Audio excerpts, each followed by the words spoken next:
Damaged Defenders by Scheherazade. Chapter 124. Pepper! There were times when Pepper could cheerfully choke Tony. She loved the man dearly, but yeah. This surprisingly was not one of those times, despite a superficial resemblance to some of Tony's more exasperating stunts. To most of the world, this was going to look an awful lot like Tony Stark doing what he wanted and hell with the rest of the world. Except this time, it wasn't him being a capricious, irresponsible jerk. They simply didn't have the time it would take for the governments of the world to get their butts in gear. So Tony was forced to do an end run around everyone. And Pepper, as per their long-standing modus operandi, had to smooth the inevitable ruffled feathers, or more likely, piss everyone else off even further and scale the hell out of them in this case. Unfortunately, again, they had little choice in the matter. Half the planet would cheerfully watch the other half burn if given a choice in the matter. They couldn't afford that attitude. The press conference was taking place in a convention center near the tower, simply because about half the world's news reporters wanted in on the action and a very large room was required to hold them all. With the conference scheduled for 9 a.m., folks started arriving around 8, jockeying for the best spaces. They were met by SI security who kept anyone from getting out of control.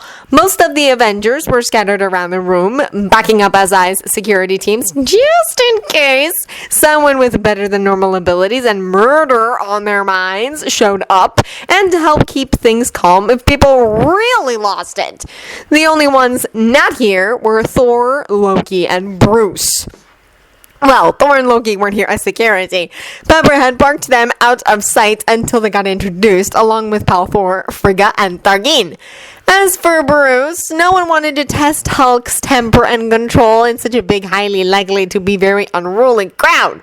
The kids had no business having to deal with this particular mess. Pepper was wearing one of her most aggressively tailored suit dresses in dried blood red killer eels, I am the boss bitch makeup, and the do not fuck with me expression that made even Tony behave. Natasha had opted for her Black Widow uniform, complete with her bites and her hair slicked back to keep it out of her face. She was wearing the flat, almost dead expression that made damn near everyone who saw it shiver in terror. They both looked fully capable of killing everyone in the room, Avengers included, without breaking a sweat. From the looks on everyone's faces as they came in, the press were having a really hard time deciding which of the two women were the most frightening. Having Hank, carefully groomed, sporting his wire-rimmed glasses, and in his black leather X-Men uniform looming behind them was absolutely not helping matters. For that matter, even Darcy, standing next to Hank and chatting quietly to him as they watched everyone arrive, had dressed the part. She didn't meet Pepper and Natasha's level of vicious killer, but she came close. Like Natasha and Hank, she was in black, her long hair braided back, and a no-nonsense expression on her face, despite her amiable chatter with Hank. Everyone settled down fast as they arrived. The news hounds had learned long ago that they would get kicked out and never invited back if they tried their usual tricks with any SI representative. If they tried that with Pepper or Tony, they'd wish they only got kicked out and never invited back. At least when it came to planned things like this. Perhaps approaching Pepper or Tony outside of planned scheduled events got dealt with differently and generally much more viciously. When the last arrival had settled in, Pepper stepped up to the microphones.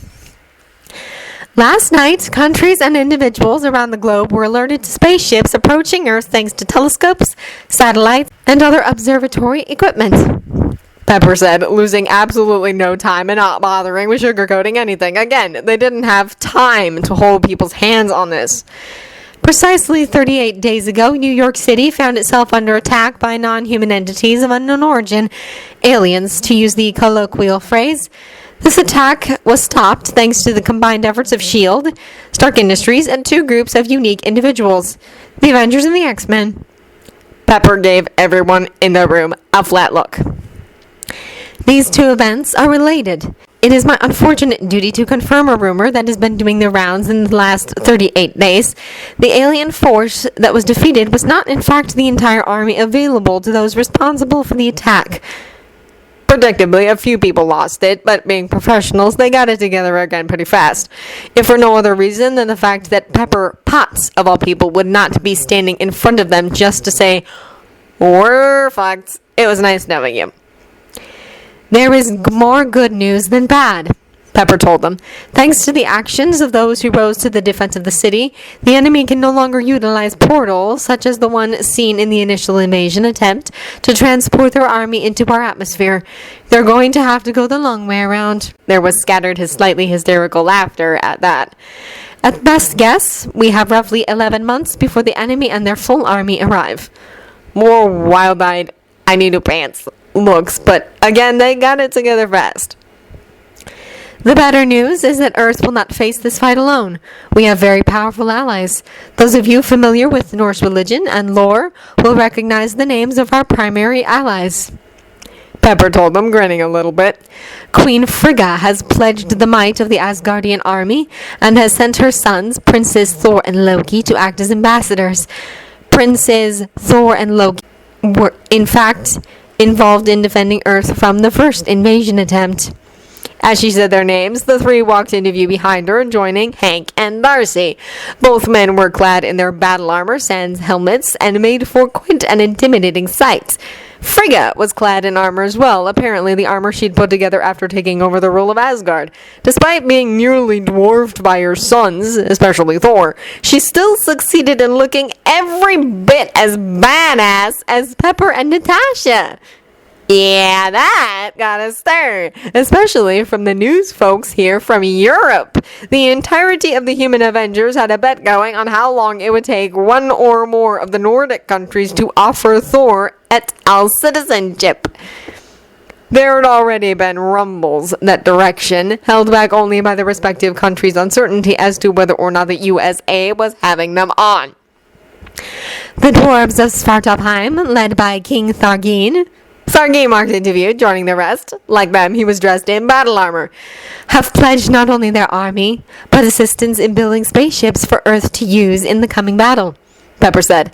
The elves of Alfheim, as well as the peoples of Vanaheim, led by King Palthor. Palthor walked out in his own battle armor.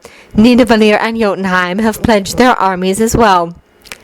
That news, as well as the increasing display of strength, so very much not an accident, gathering behind Pepper was both helping to ease worries and making them so much worse, going by the expressions Pepper could see, because having a massive army of allies was awesome. But why in the name of hell did they need so many people to fight this battle?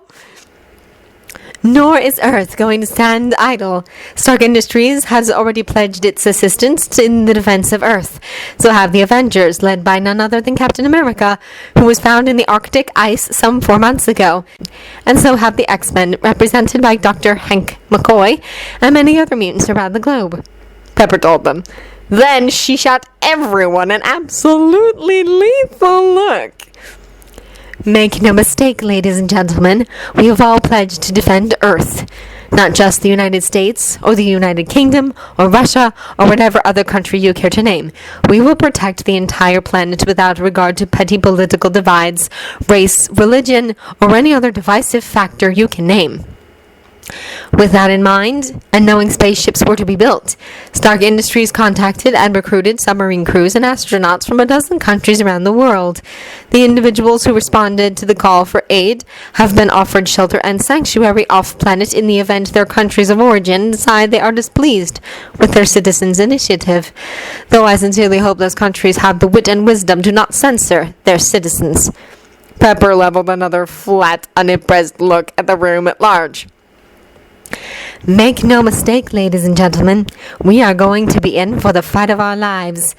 The army that is coming is massive, well-armed, well-disciplined, and led by a sociopath whose sole goal is to slaughter all in his path. We have been reliably informed that this being cannot be negotiated with or convinced to turn aside from their goals. They are in fact responsible for the genocide of dozens of worlds in the universe. Those who have managed to survive this army with any sort of population or functioning government are the exception rather than the rule. They attacked our allies roughly 4 millennia ago. It took an alliance between 6 worlds to defeat him then, which is why they have come to our aid now. Earth is ill-prepared for war on a galactic scale, and totally unprepared to defeat such a madman on our own. Yeah, that bit did not go over well, but Pepper hadn't expected it to. Absolutely no one was going to like hearing they were facing a war that they either won or would lead to the genocide of their entire world. The ships that arrived last night belong to the Vanir. Pepper motioned to King Palthor. Some of their generals and commanders have come to Earth to familiarize themselves with our solar system and our planet. Ships belonging to the rest of our allies will be arriving over the next few days with the same goals in mind. Pepper said, well, that wouldn't be their only goal, not in the case of the Vanir anyway, but the press didn't need to know absolutely every nitty-gritty detail. In the next few weeks and months, the residents of those planets will be touring every country on the planet. Being non-human, some of them do not look as we do. Really, it was too bad for Bonnie hadn't come, or Besla.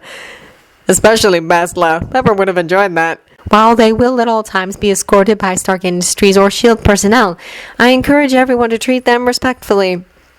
Also known as, please, dear God, with the nutballs on both ends of the spectrum, leave the aliens alone. Pepper nodded they would, then it was worth trying. At this time, our allies will introduce themselves and tell you a few things about themselves, their people, and their worlds. Pepper said, then stepped back to one side. As had been pre-planned, Frigga stepped forward first. Earth, after all, had a rather distressing tendency to think women incapable of being truly equal to men, never mind being capable of waging war. They weren't the only ones. Asgard had that attitude as well. But really, only Earth and Asgard had that problem going on. The other realms were a whole lot more equal, with the only real women can't do that attitude happening on Svartalfheim and Vanaheim. Even at that, it was limited to jobs that required levels of sheer brute strength that the slightly shorter, lighter, and leaner women simply weren't physically capable of.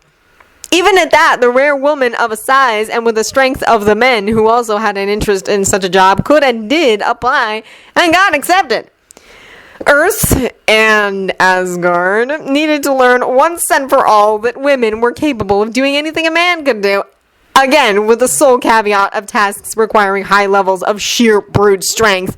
And even then there were exceptions. Pepper had no compunctions whatever with ramming this idea down everyone's throats, whether they liked it or not. Frigga had been more than willing to play her part. Like Pepper, she disliked the inequality that was so endemic on Asgard and had plans to try to fix it now that Odin and his nonsense were out of the picture. Greetings, Frigga said, her voice calm and serene.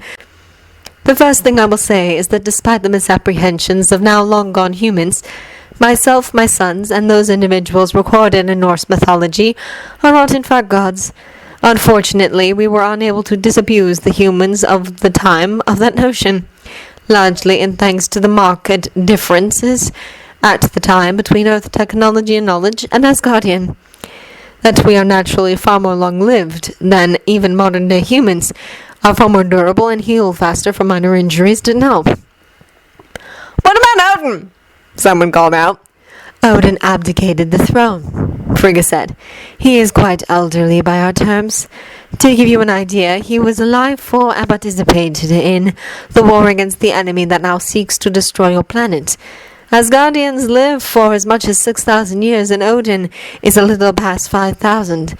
He just didn't have the ability to lead our people in a war of such a scale again. Okay, so very not the truth, but Pepper had agreed with Frigga that the truth was absolutely none of Earth's business. I am nearly 1,000 years Odin's junior, Frigga smiled. Young enough to not suffer unduly, but old enough to know what I'm doing. Frigga continued. Thor is just over 1,000 years old, just barely of age in Asgardian terms. He, in point of fact, came of age last year. While he was old enough, he judged himself too young and inexperienced to lead during this time and asked me to act as regent. Again, not really the truth, but not any of Earth's business. And in this case, while Frigga hadn't first consulted with Thor about taking the throne, he had agreed wholeheartedly with her taking the job on when he was informed.